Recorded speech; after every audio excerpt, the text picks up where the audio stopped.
Good morning, সুপ্রভাত বন্ধুরা। এখন আজকে আমি মালপোয়া ভাজবো। তার জন্য ব্যাটার তৈরি করে নিয়েছি।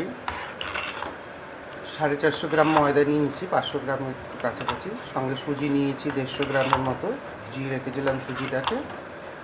তো মৌরি নিয়েছি কিছুটা, সামান্য পরিমাণ নুন স্বাদ মতো, আর হচ্ছে চিনি স্বাদ মতো। যে যেরকম চিনি খাবেন, মিষ্টি খাবেন সেই রকম। সুগারের রুগীরা একটু কম দিতেও পারেন, কোনো ব্যাপার নেই। তো ব্যাটারটাকে আমি মিশিয়ে নিয়েছি। এখন আমার হাতে দুধ নেই, তাহলে একটুখানি দুধ আমি অ্যাড করতে পারতাম এর মধ্যে। এটা অপশনাল, দিতেও পারেন নাও দিতে পারেন। আমার কড়াতে তেল গরম হয়ে গেছে, আমি রিফাইন অয়েল দিয়েছি, সানফ্লাওয়ার রিফাইন অয়েল। আপনারা যে কোনো রিফাইন অয়েল দিতেই পারেন।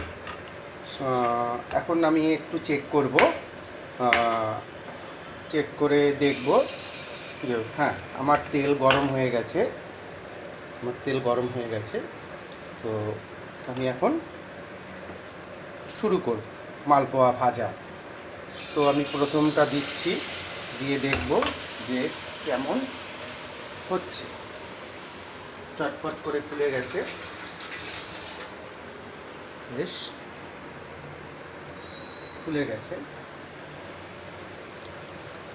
আর এইদিকে আমি 5 মিশালি সবজি বানাচ্ছি। 5 মিশালি সবজি বানাচ্ছি সকালের আমার ডিউটি যেতে হয়, তার আগে রান্নাবান্না করতে হয়। সকালে উঠে ফার্স্ট রান্না করতে হয়, যেটা ফার্স্ট চেক করলাম। ব্যাটারটা ঠিক আছে, ভেবেছিলাম পাতলা হয়ে গেছে, না ঠিক আছে।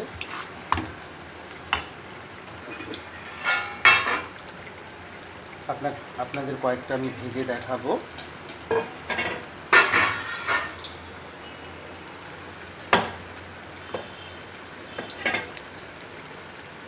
তো এখন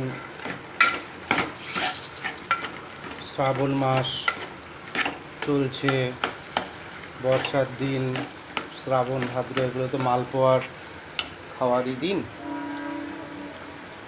ঠাকুরকে সেবা দেওয়ার ভোগের জন্য মালপোয়া ভাজা হয় গোপালকে, তাই মনে হলো আমিও ভাজছি।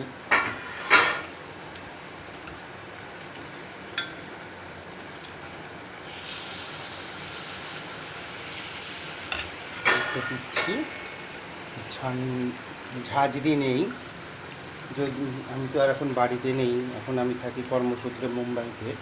তো ওখানে ঝাঁঝরি নেই, ঝাঁঝরি এখন হাতাতেই তুলতে হবে, তেল তো কিছুটা থাকবেই। তো এইভাবেই আমি একটার পর একটা ভেজে নিচ্ছি মালপোয়া। ভালো থাকবেন বন্ধুরা, সবাই সুস্থ থাকবেন, আনন্দে থাকবেন। নমস্কার, রাখছি। হ্যাঁ, তাহলে তো আপনাদের দেখাতেই হবে। আমার মালপোয়াটা আজকে পুরো গোল হয়নি, প্রথমটা তো হয়েছে, আস্তে আস্তে হয়ে যাবে। ঠিক আছে, নমস্কার।